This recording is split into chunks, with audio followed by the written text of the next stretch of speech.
غلط کو چھوڑ کر رائے حق کو قبول کرتا ہے۔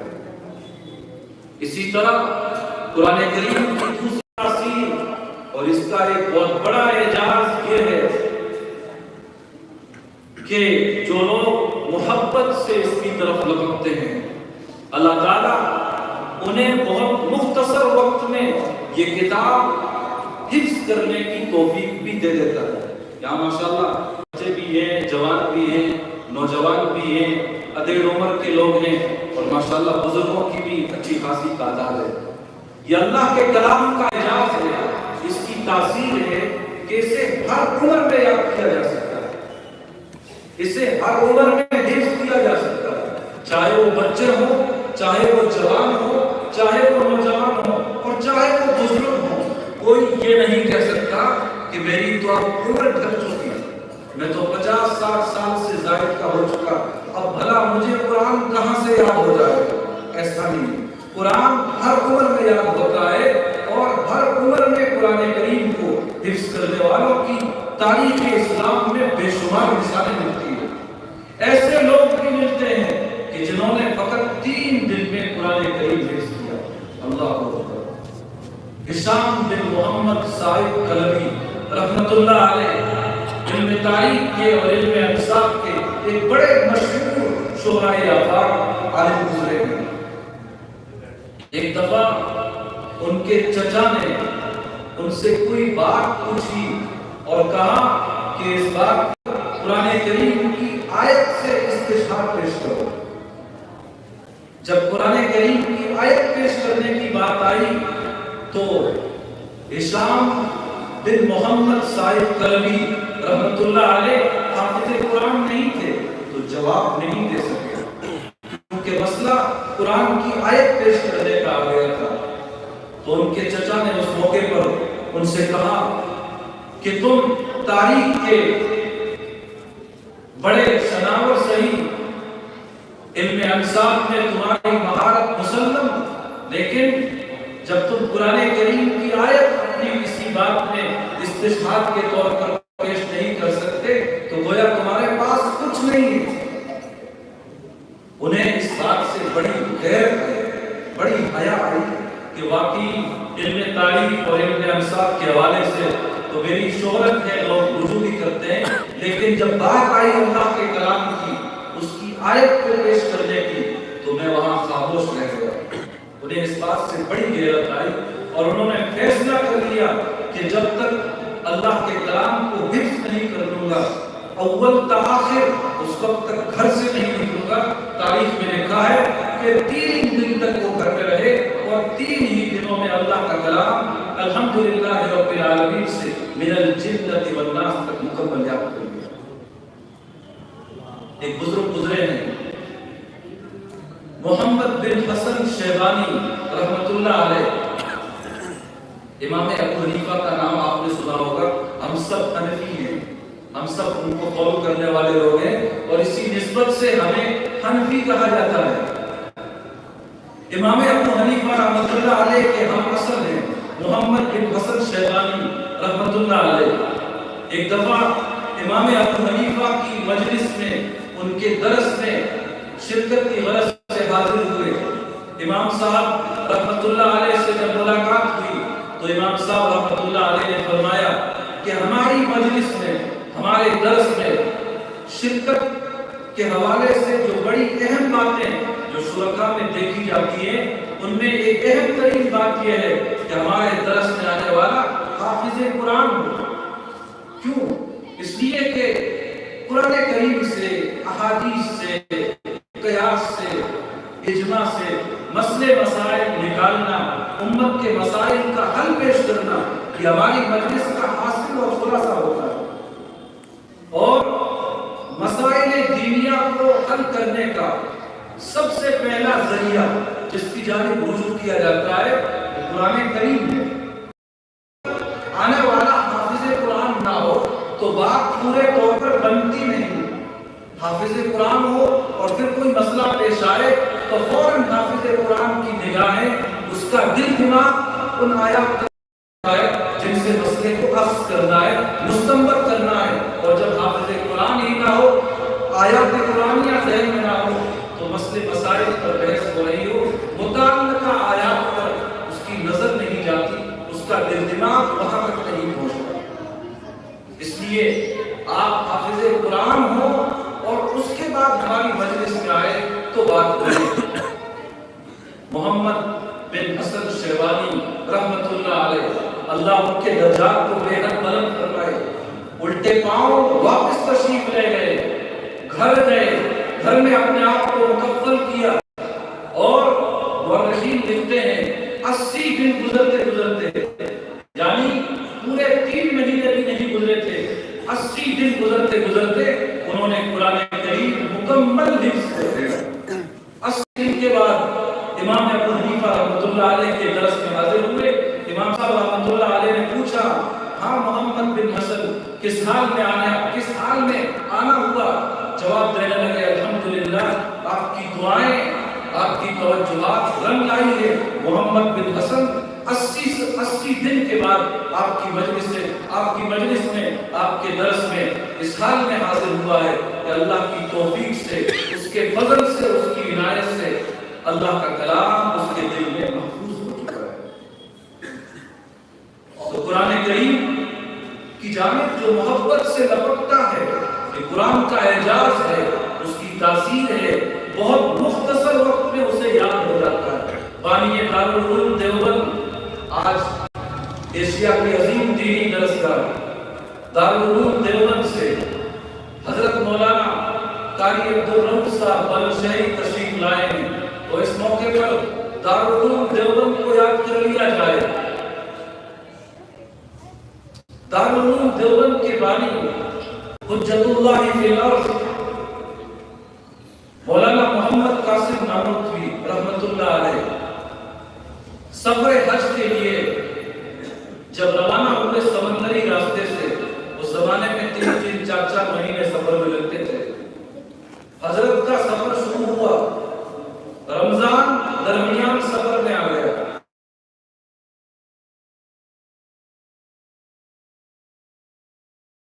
چونکہ وہ حافظ قرآن نہیں تھے تو قرآن کریم کے سورہ پارہ کی اخیر آیات علم تر کیف سے قاسم نانوتوی رحمۃ اللہ علیہ کے دل میں یہ بات آئی کہ کتنی بڑی معرومی کی بات ہے، ماہ رمضان چل رہا ہے اور تراویح میں مکمل قرآن سنانے کے بجائے وہی علم تر کیف سے والناس تک قرآن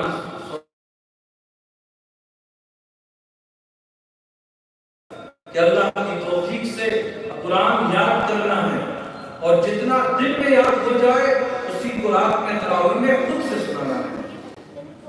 مولانا مناصر احسن گیلانی سوانح قاسمی میں لکھتے ہیں، محمد قاسم نانوتوی دن میں جہاز میں قرآن یاد کرتے اور رات میں سناتے، اور اس طرح 27 دن میں انہوں نے مکمل قرآن یاد بھی کر لیا اور تراویح میں سنا بھی دیا۔ شیخ الاسلام حضرت مولانا سید حسین احمد مدنی رحمت اللہ علیہ 70-75 سال کی عمر میں ایام اسیر میں، یعنی جیل میں قید میں، جیل میں رہتے ہوئے انہوں نے 2 سلس کا مطلب ہے 20 پارے، 70 سے 75 سال کی عمر ہے، جیل میں بند ہے، اور جیل میں رہتے ہوئے 70-75 سالہ ایک بزرگ انسان نے اللہ کا کلام حفظ کیا ہے۔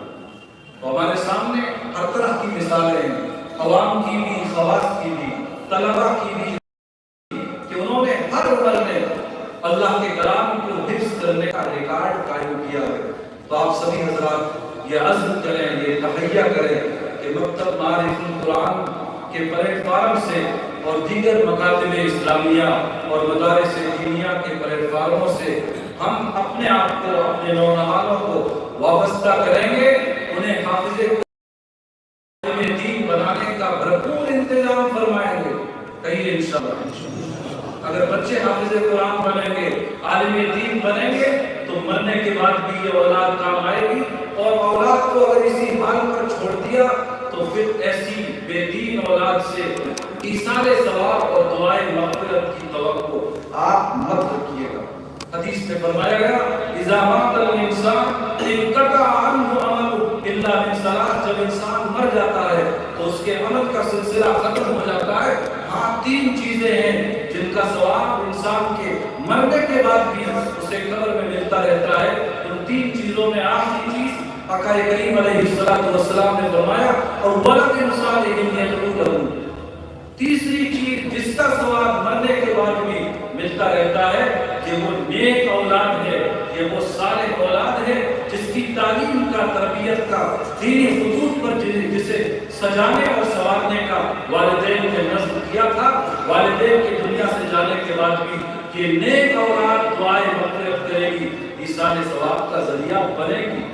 اور اگر اس نسل نو کو، اپنی اولاد کو قرآن سے دور رکھا، نمازوں سے دور رکھا، مکاتب سے دور رکھا، مساجد اور مدارس سے دور رکھا، تو پھر دنیاوی تعلیم کے خلاف تو ہمارے اکابر نہ کل کے نہ آج ہیں نہ آگے ہوں گے۔ یہ وقت کی ضرورت ہے کہ ہر محکمے میں، ہر ڈپارٹمنٹ میں ہمارے اپنے ہوں، ہر جگہ ہماری مضبوط نمائندگی ہو، سب کچھ ہو، سب کچھ کے ساتھ ساتھ حفظ قرآن، قرآن سے تعلق، دینی خطوط پر اپنی اولاد کی تعلیم و تربیت کا اہتمام و انتظام، یہ ترجیحی بنیادوں پر ہو۔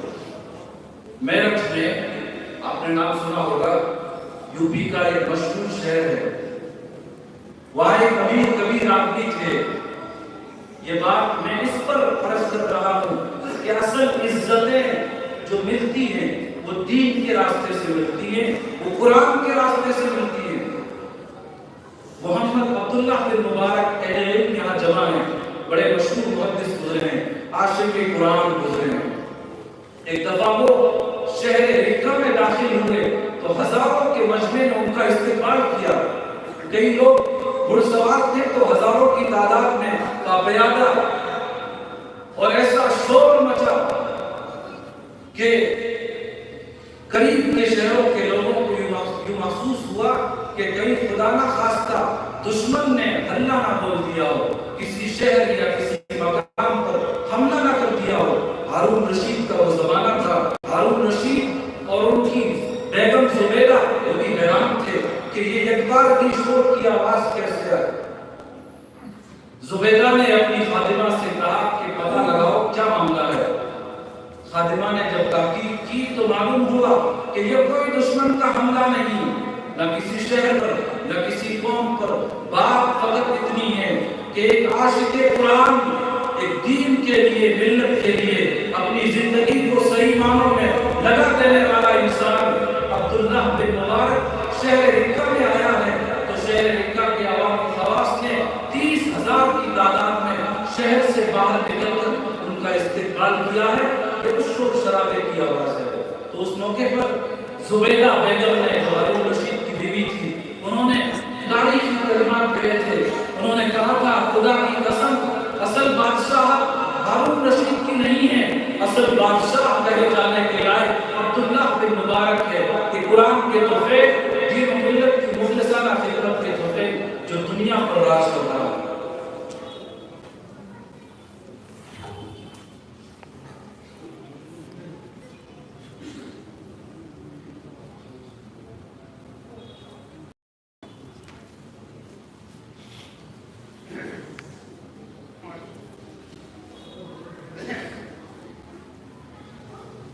ماشاءاللہ حضرت اقدس مولانا مفتی محمد ارتقاء الحسن صاحب کاندھلوی دامت برکاتہم العالیہ، مفتی اعظم پنجاب ہمارے درمیان تشریف لا چکے ہیں۔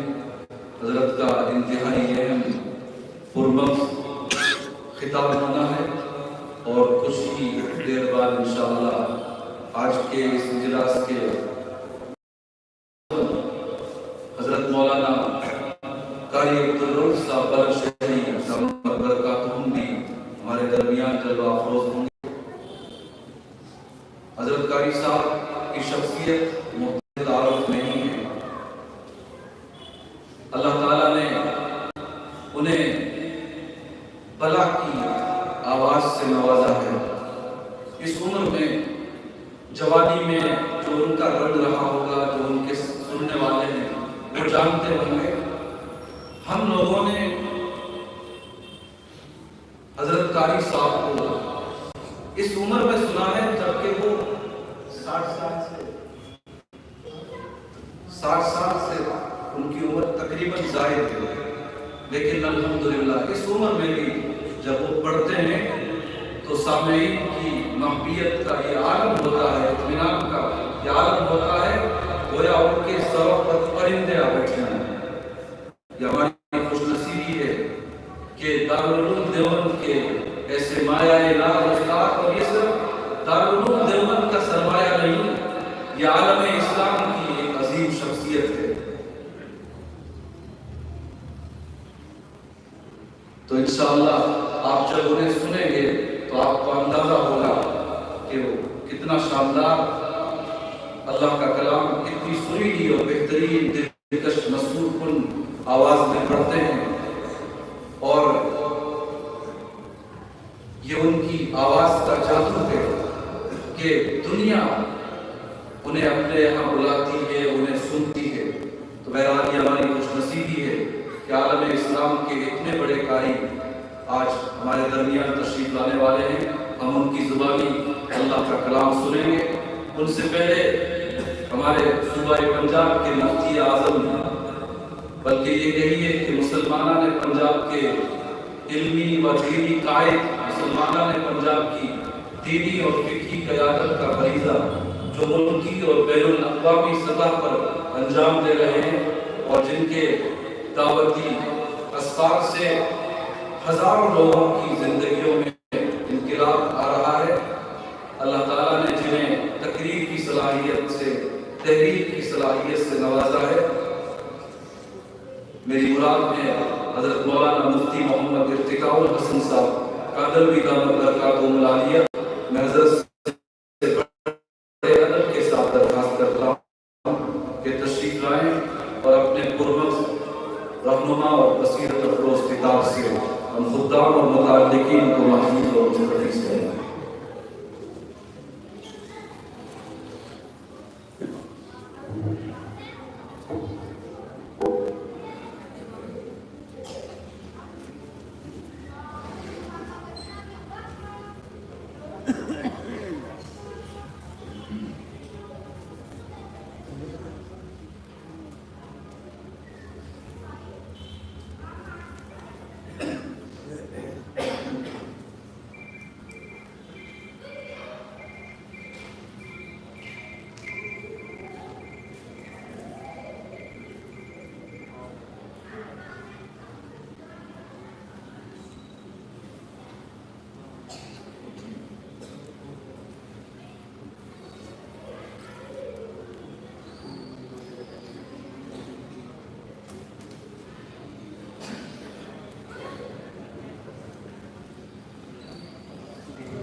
بسم الله الرحمن الرحيم.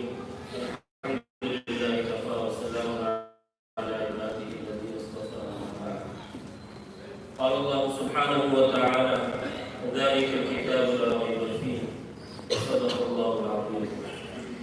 اسٹیج پر جلوہ افروز حضرات علماء کرام، حاضرین گرامی قدر، ہم سب کے لیے بڑی سعادت اور خوشی کی بات ہے کہ مکتب معرف القرآن کے سالانہ اجلاس میں شریک ہیں۔ ہم دعا کریں کہ اللہ تبارک و تعالیٰ اس مکتب کو اور تمام مکاتب قرآنیہ کو دن دنیا رات چوگنی ترقی عطا فرمائے، اور ان مکاتب کے ذریعے جس طرح بہترین حفاظ تیار ہو رہے ہیں، یہ سلسلہ تا قیام قیامت جاری رہے۔ آپ حضرات سے بھی برستا گزارش و درخواست کہ ان مکاتب کے ساتھ آپ کا بڑا ہمدردانہ خیرخواہانہ تعلق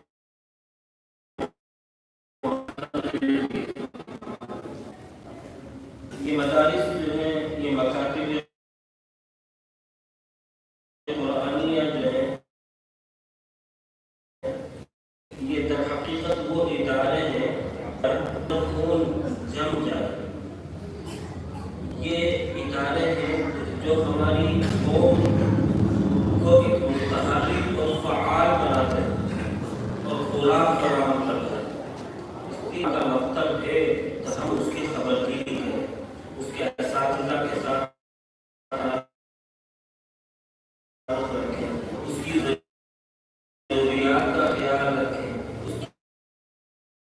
کارکردگی پر نظر رکھیں. اور اگر کوئی قاری صاحب یا کوئی استاد نسبی اور خیرخواہی کا مظاہرہ کر رہے ہیں تو ہماری طرف سے یقیناً ان کو سراہا جانا چاہیے. میں امید کرتا ہوں کہ آپ حضرات اس ادارے کو بھرپور مدد، بھرپور توجہ عنایت کریں گے اور یقیناً یہ ادارہ بہت زیادہ ترقی کرے گا. جناب حافظ قاری گلبہار صاحب میں بہت قریبی ہیں، بہت تعلق رکھتے ہیں اور اس ادارے کو بہت محنت، کاوش اور جفا کشی کے ساتھ چلا رہے ہیں.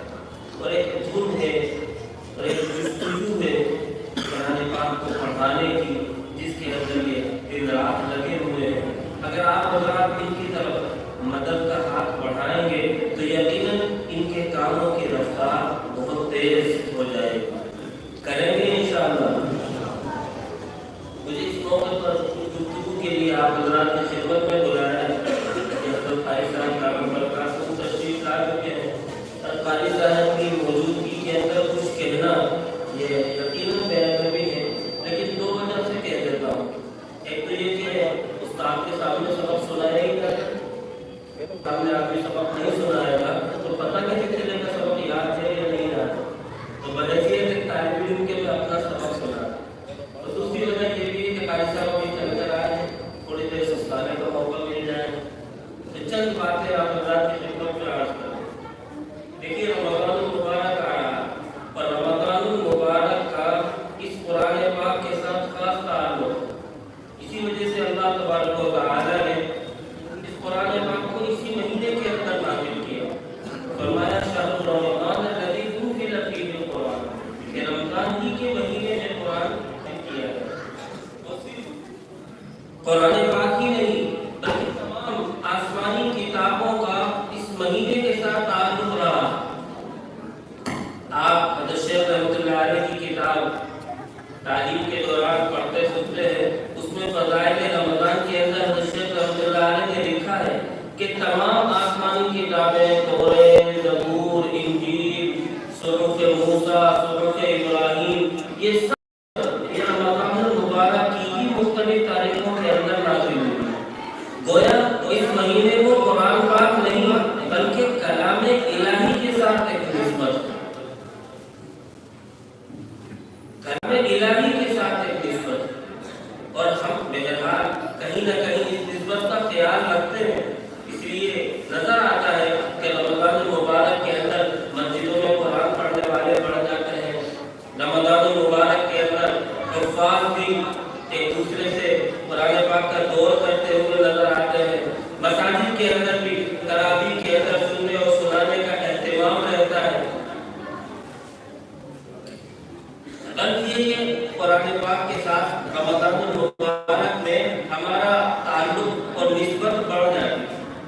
اس مناسبت سے میرے ذہن میں یہ بات آئی کہ آپ حضرات کے سامنے یہ بات رکھی جائے کہ ہم قرآن پاک کے تمام حقوق ادا کریں. قرآن پاک کہ جتنے حقوق ہر مسلمان کے اوپر واجب ہیں وہ تمام کے تمام حقوق ادا ہونے چاہیے. رمضان المبارک کے اندر قرآن پاک سے ہمارا تعلق اور وابستگی تو یقینی طور پر بڑھتی ہے، لیکن قرآن پاک کے تمام حقوق کی ادائیگی کی طرف پھر بھی ہمیں توجہ نہیں ہوتی، غفلت باقی رہتی ہے. قرآن پاک کے ہر مسلمان کے اوپر 5 حق ہیں. سب سے پہلا حق ہے ایمان و تعظیم.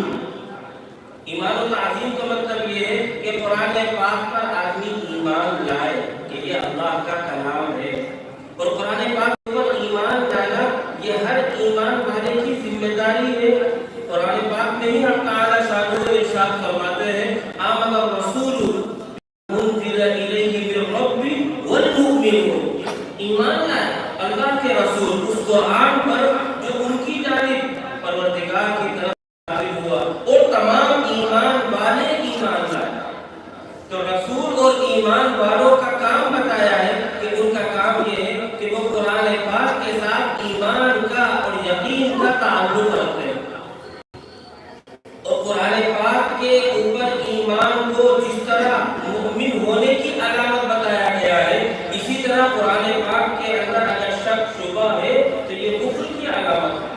وَإِنَّهُ لَفِي شَكٍّ مِّنْهُ مُرِيبٍ، شک اگر ہے، تذبذب اگر ہے، دل میں اگر کھٹک ہے تو یہ کفر کی علامت ہے، ایمان کے دائرے سے نکل جانے کی علامت۔ اور اسی طرح جب ایمان رکھے گا آدمی تو جس پر ایمان رکھے گا اس کی تعظیم بھی کرے، اس لیے قرآن پاک کے ساتھ ہمارا تعظیم کا تعلق بھی ہونا چاہیے۔ قرآن پاک کا ادب، احترام، بے وضو اس کو ہاتھ نہ لگانا، بلند مقام کے اوپر اس کو رکھنا، صاف ستھرے کپڑے کے اندر لپیٹ کر رکھنا، یہ سب تعظیم کی شکلیں اور صورتیں۔ لیکن تعظیم کا مطلب یہ نہیں ہے کہ قرآن پاک کو صاف ستھرے کپڑے میں لپیٹ کر اتنے اوپر رکھ دیا جائے کہ سارا سال اس تک ہاتھ ہی نہ پہنچے۔ ہم لوگ تعظیم تو کرتے ہیں لیکن قرآن پاک کو جزدان میں لپیٹ کر اچھی طرح باندھ کر الماری میں اتنے اوپر لے جا کے رکھ دیتے ہیں کہ پھر وہاں تک ہمارا سارا سال ہاتھ ہی نہیں پہنچتا۔ یہ تعظیم نہیں ہے، یہ تو بے قدری ہے، یہ تو ناشکری ہے۔ تعظیم یہ ہے کہ آدمی اس کو روزانہ ہاتھ لگائے، اتارے، باوضو ہو، اس کو اپنے سامنے رکھے۔ تو پہلا حق قرآن پاک کا یہ ہے ایمان و تعظیم، قرآن پاک پر یقین کرنا اور اس کا احترام کرنا۔ اور دوسرا حق ہے تلاوت و ترتیل، تلاوت و ترتیل، قرآن پاک کو پڑھنا۔ قرآن پاک ایسی کتاب ہے جس کو بار بار پڑھا جانا چاہیے، پڑھتے چلے جانا چاہیے تاکہ ہمیں آخر اس کے کلمات زبان سے ادا کرتے رہنا چاہیے۔ جس طرح روٹی کھاتے کھاتے انسان کا پیٹ نہیں بھرتا، قرآن پڑھتے پڑھتے آدمی کا من نہیں بھرنا چاہیے۔ جس طرح پانی پیتے پیتے آدمی پانی سے الجھتا نہیں ہے بلکہ تاکہ ہمیں آخر پانی کی ضرورت کو محسوس کرتا رہتا ہے، اسی طرح قرآن پاک کو پڑھتے پڑھتے آدمی کو الجھنا نہیں چاہیے بلکہ مرتے دم تک آدمی کو قرآن پاک کی تلاوت جاری رکھنی چاہیے۔ اللہ تعالیٰ اپنے نبی کو حکم فرما رہا ہے وَاتْلُ مَا أُوحِيَ إِلَيْكَ مِن كِتَابِ رَبِّكَ لَا مُبَدِّلَ لِكَلِمَاتِهِ، آپ کے رب نے آپ پر جو کتاب نازل کی ہے آپ اس کی تلاوت کیجیے۔ اُتْلُ مَا أُوحِيَ إِلَيْكَ مِنَ الْكِتَابِ وَأَقِمِ الصَّلَاةَ، آپ پر جو کتاب نازل کی گئی ہے آپ اس کی تلاوت کیجیے۔ رسول کی ذمہ داری بتائی یتلو علیہم آیاتہ، امتیوں کے سامنے قرآن پاک کی آیات کی تلاوت کرنا۔ اور ایمان والوں کی بات بتائی الذین یتلون الذین آتیناہم الکتاب یتلونہ حق تلاوتہ، جن کو ہم نے کتاب دی وہ اس کی تلاوت کا حق ادا کریں۔ کہ تلاوت کتنی کرنی ہے، تلاوت کتنی کرنی ہے، اس کی زیادہ سے زیادہ مقدار اللہ کے نبی نے بتائی ہے 3 دن میں قرآن ختم کرو، یعنی ایک دن میں 10 پارے۔ ایک دن میں 10 پارے اگر آدمی پڑھتا ہے تو یہ قرآن پاک کی تلاوت کی زیادہ سے زیادہ مقدار ہے۔ اور کم سے کم مقدار یہ ہے کہ آدمی ایک دن میں اتنا کلام پاک کا حصہ پڑھے کہ 30 دن میں 1 مہینے میں کلام پاک مکمل ہو جائے۔ یہ جو قرآن پاک کے اندر آپ 30 پارے دیکھتے ہیں نا، یہ 30 پارے اسی نقطۂ نظر سے بنائے گئے ہیں۔ نبی صلی اللہ علیہ وسلم کے زمانے میں، صحابہ کے زمانے میں یہ قرآن پاک کے 30 پارے نہیں تھے۔ یہ 30 پاروں کی جو حد بندی ہے یہ اللہ کے نبی کے زمانے میں نہیں تھی۔ اور یہ جو جگہ جگہ قرآن پاک میں رکوعات لکھے ہوئے ہیں، یہ رکوعات بھی اللہ کے نبی صلی اللہ علیہ وسلم کے زمانے میں نہیں تھی، یہ بعد میں بنائے گئے۔ اس لیے بنایا گئے تاکہ آدمی ان کی مدد سے قرآن پاک کا ایک حصہ روزانہ تلاوت کر سکے اور وہ مہینے کے اندر 1 مرتبہ کلام پاک مکمل کر سکے۔ تو کم سے کم 1 پارہ اور زیادہ سے زیادہ 10 پارے، اور درمیانی درجہ جس پر اکثر صحابہ کرام رضوان اللہ تعالی علیہ اجمعین کا عمل تھا وہ یہ کہ آدمی ہفتے میں قرآن پاک مکمل کرے، 7 دن میں قرآن پاک مکمل کرے۔ ہم جو حافظ ہیں وہ تو جانتے ہیں، جو حافظ نہیں ہیں انہوں نے شاید دھیان نہ دیا ہو کہ قرآن پاک کے اندر صفحے کے آخر میں، پیج کے آخر میں حزب لکھا ہوا ہوتا ہے۔ قرآن پاک میں 7 حزب ہیں اور یہ 7 حزب جو ہے اسی نقطۂ نظر کے تحت بنائے گئے ہیں کہ ایک حزب کی اگر روزانہ تلاوت کی جائے تو 1 ہفتے میں قرآن پاک مکمل ہوتا ہے۔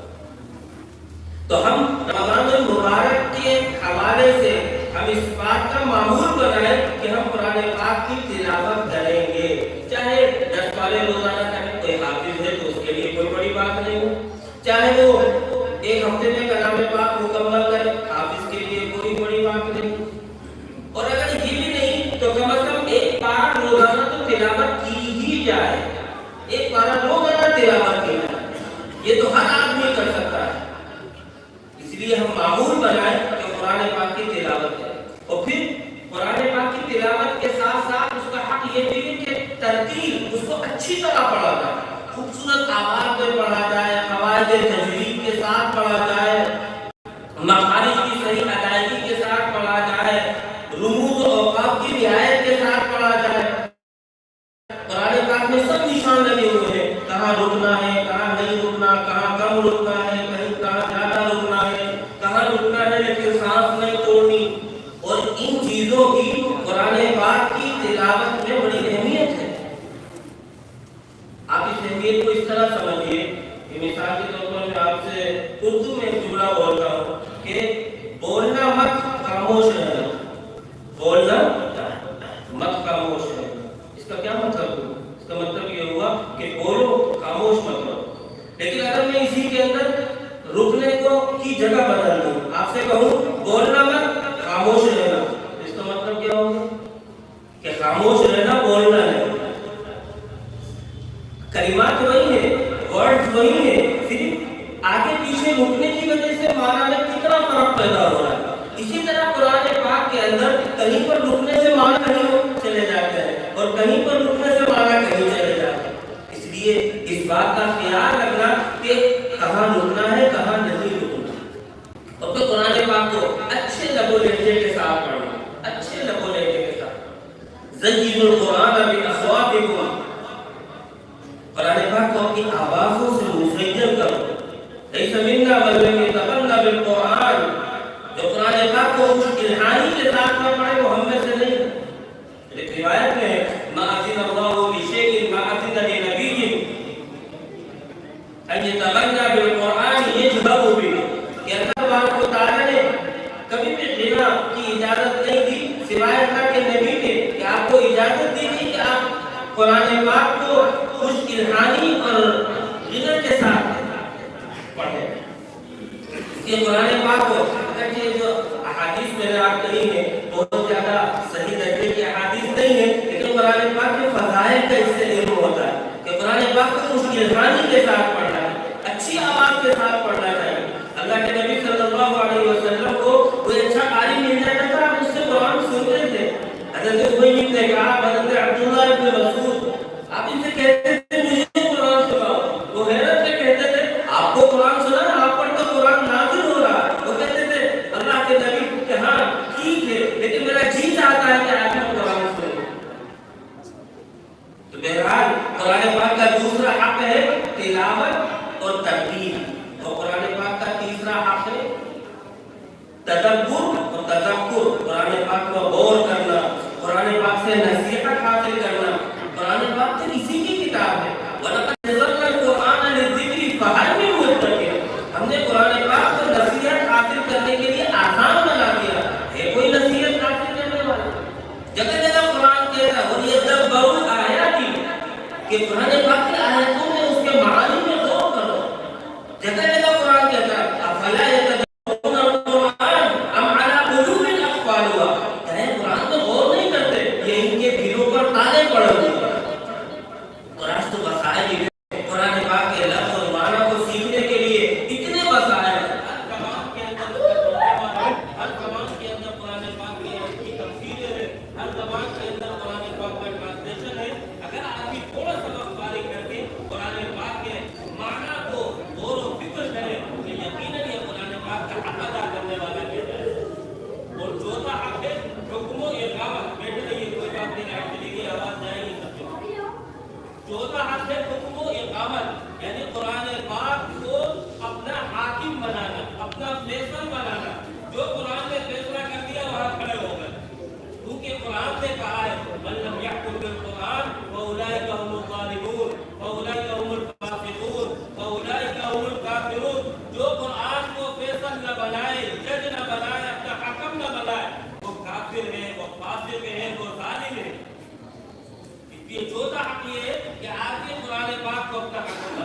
جہاں قرآن نے کوئی فیصلہ کر دیا وہاں پر وہ کھڑا ہونا کہ اب اس سے آگے کچھ نہیں ہے، مجھے اسی پر عمل کرنا ہے کہ قرآن ہی میرا حکم ہے اور قرآن ہی میرا فیصلہ ہے، کیونکہ یہ میرے اللہ کا کلام ہے۔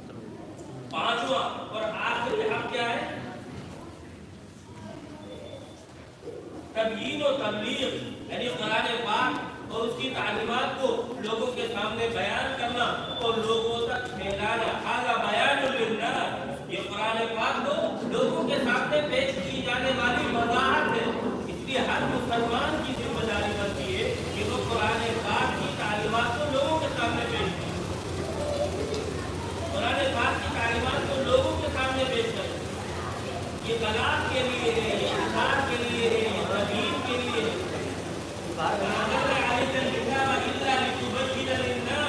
یہ کتاب تو اس لیے نازل ہوئی ہے تاکہ آپ اس کو لوگوں کے سامنے بیان کریں، لوگوں کے سامنے پیش کریں۔ قرآن پاک کی بہت سی آیات کے اندر حکم دیا گیا ہے کہ قرآن پاک کے مضامین لوگوں کے سامنے پیش کیے گئے۔ تو ہم ان قرآن پاک کے پانچوں حقوق کو ادا کریں۔ پہلا حق کیا ہے؟ ایمان لانا اور اس کی تعظیم کرنا۔ دوسرا حق کیا ہے؟ قرآن پاک کی تلاوت کا معمول بنانا اور اس کو اچھی پڑھنا۔ تیسرا حق کیا ہے؟ قرآن پاک سے نصیحت حاصل کرنا اور اس کے معانی میں غور و فکر کرنا۔ چوتھا حق کیا ہے؟ حکم اقامت، کہ قرآن پاک کو اپنی زندگی کے اندر فیصل بنا لینا اور جو قرآن پاک فیصلہ کرتے اس کو بہرحال ماننا اور تسلیم کرنا۔ اور پانچواں حق یہ ہے قرآن پاک کے مضامین کو، قرآن پاک کی تعلیمات کو، قرآنی ہدایات کو لوگوں کے سامنے پیش کرنا، لوگوں کے سامنے بیان کرنا۔ جب ہم ان پانچوں حقوق کو ادا کریں گے، جب ہم قرآن پاک سے متعلق کہلائیں گے، جب ہم قرآن پاک کا حق ادا کرنے والے کہلائیں گے، اور جب ہم قرآن پاک کا حق ادا کرنے والے کہلائیں گے تو پھر اللہ کے رسول کا وعدہ ہے ان اللہ یرفع بہذا الکتاب اقواما ویضع بہ آخرین، کہ اللہ تبارک و تعالی اسی کلام پاک کے ذریعے آپ کو سرفرازی عطا فرمائیں گے، عزت عطا فرمائیں گے، سرخروئی عطا فرمائیں گے، تو سارے جہان کے اندر آپ کے نام کا بول بالا فرمائیں گے۔ یہ قرآن پاک آپ کی سرخروئی، آپ کی ترقی کی ضمانت بن جائے گا۔ لیکن جب ہم قرآن پاک کا حق اگر غور کیا جائے تو ہمیں سمجھ میں آتا ہے کہ ہم قرآن پاک کے پانچوں حقوق تو دور کی بات، ہم قرآن پاک کا صحیح طور پر کوئی ایک حق بھی ادا نہیں کرتے۔ اللہ تعالیٰ مجھے اور آپ کو سب کو قرآن پاک کے تمام حقوق کی ادائیگی کے توفیق عطا فرمائے۔ یہ رمضان آ رہا ہے، میں آپ سب مل کے ارادہ کر لیں کہ جو کچھ ہوا ہوا، جو غلطی ہوئی، لیکن آئندہ سے ہم قرآن پاک کے حقوق ادا کریں۔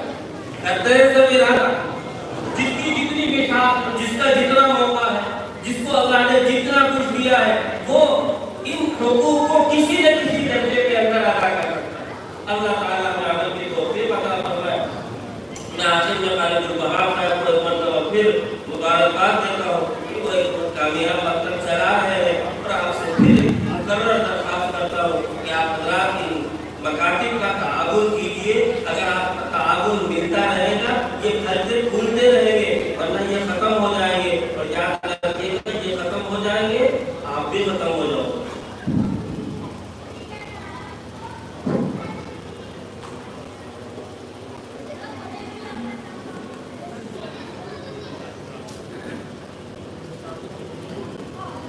ماشاءاللہ حضرت مفتی صاحب دامت برکاتہ نے بہت ہی بہترین انداز میں آپ حضرات کو قرآن پاک کا مقصد بیان فرمایا ہے۔ اللہ پاک حضرت مفتی صاحب کو کہنے اور ہم سب کو سننے سے زیادہ عمل کی توفیق عطا فرمائے۔ اب جس شخصیت کا ہمیں انتظار تھا، دارالعلوم دیوبند سے تشریف لائے ہوئے شیخ القرآن حضرت مولانا قاری عبداللہ صاحب بلند شہری دعوت برکاتہ العالیہ ہمارے درمیان تشریف لا چکے ہیں۔ اب قبل اس سے کہ حضرت والا کی تلاوت ہو، اس سے پہلے ایک طالب علم کی تقریر اور اس کے بعد جو 2 طالب علم حافظ قرآن ہوئے ہیں ان کا آخری سبق ہوگا۔ پھر انشاءاللہ تعالی حضرت قاری صاحب دعوت برکاتہ العالیہ کی تلاوت کلام اللہ ہوگی، اور آپ تمام حضرات دل جمعی کے ساتھ تشریف رکھیں۔ میں حافظ محمد امام ابن محمد ناصر کو دعوت دیتا ہوں کہ موصول تشریف لائیں اور عظمت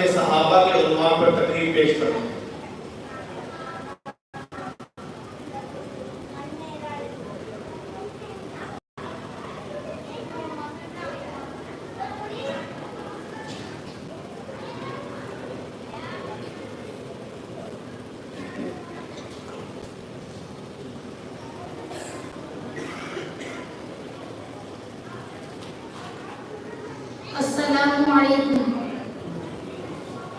نحمده ونصلي على رسوله الكريم اما بعد فاعوذ بالله من الشيطان الرجيم بسم الله الرحمن الرحيم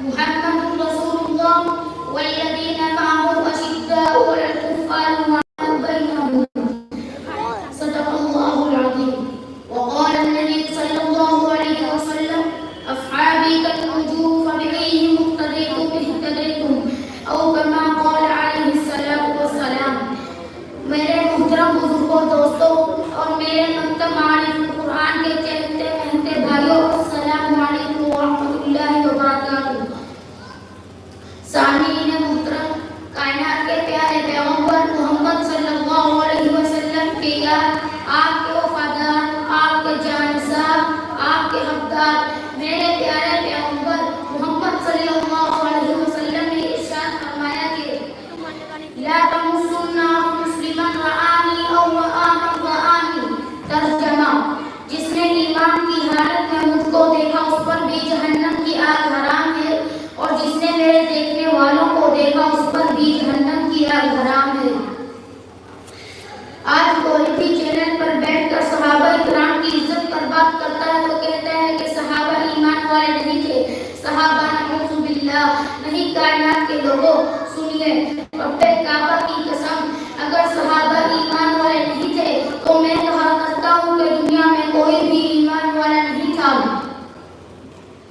اگر ایمان نہیں تھا تو مجھے بتائیے تو صحیح کہ سیدہ زہرا نے اپنی آنکھوں کو کیسے نکلوا دیا اگر ایمان نہیں تھا تو سمیہ کے دو ٹکڑے کیسے کر دیے گئے اگر ایمان نہیں تھا تو صحابہ تپتے ہوئے انگاروں پر کیسے لیٹ گئے اگر ایمان نہیں تھا تو بدر کے میدان میں کیا رہنے دیے تھے اگر ایمان نہیں تھا تو ان کے میدان میں تلواروں کو کیسے جلا دیا اگر ایمان نہیں تھا تو بچوں کو یتیم کیسے کروا دیا اگر ایمان نہیں تھا تو اپنی بیویوں کو بیوہ کیسے کروا دیا میرے محترم دوستو صحابہ اکرام تاریخی شخصیات نہیں بلکہ صحابہ اکرام قرآنی شخصیات ہیں تو چلتے چلتے ہیں خدا کے قرآن سے پوچھتے ہیں قرآن پاک کا پہلا پارہ فَإِنْ آمَنُوا بِمِثْلِ مَا آمَنْتُمْ بِهِ فَقَدِ اهْتَدَوْا میں نے عرض کیا یا ربا لوگوں کے ایمان کو تو نے آئیڈیل اور نمونہ بنا دیا اے اللہ کون ہے فرمایا الصحابہ قرآن پاک کا دوسرا پارہ وَكَذَلِكَ جَعَلْنَاكُمْ أُمَّةً وَسَطًا اے اللہ امت وسطا کون ہے فرمایا الصحابہ قرآن پاک کا تیسرا پارہ الصابرین والصادقین اے اللہ صابر صادق لوگ کون ہیں فرمایا الصحابہ قرآن پاک کا چوتھا پارہ کنتم خیر امۃ اخرجت للناس اتأمرون بالمعروف وتنہون عن المنکر وتؤمنون باللہ اے اللہ سب سے پہلے مخاطب کون ہے فرمایا الصحابہ قرآن پاک کا پانچواں پارہ ومن یشاقق الرسول من بعد ما تبین له الہدی اے اللہ کون ہے فرمایا الصحابہ قرآن پاک کا چھٹا پارہ اليوم اکملت لکم دینکم واتممت علیکم نعمتی ورضیت لکم الاسلام دینا قرآن پاک کا ساتواں پارہ وَإِذَا سَمِعُوا مَا أُنزِلَ إِلَى الرَّسُولِ اے اللہ جو لوگ تیرا قرآن سنتے اور ان کی آنکھوں سے آنسو بہہ پڑا کرتے اے اللہ کون ہے فرمایا الصحابہ قرآن پاک کا آٹھواں پارہ قد افلح قرآن پاک کا آٹھواں پارہ اولئک اصحاب الجنہ اے اللہ جن لوگوں کے نام پر تو نے اپنی جنت کی رجسٹری کر ڈالی اے اللہ کون ہے فرمایا الصحابہ قرآن پاک کا نواں پارہ انما المؤمنون الذین اذا ذکر اللہ اے اللہ جو لوگ تیرا کلام سنتے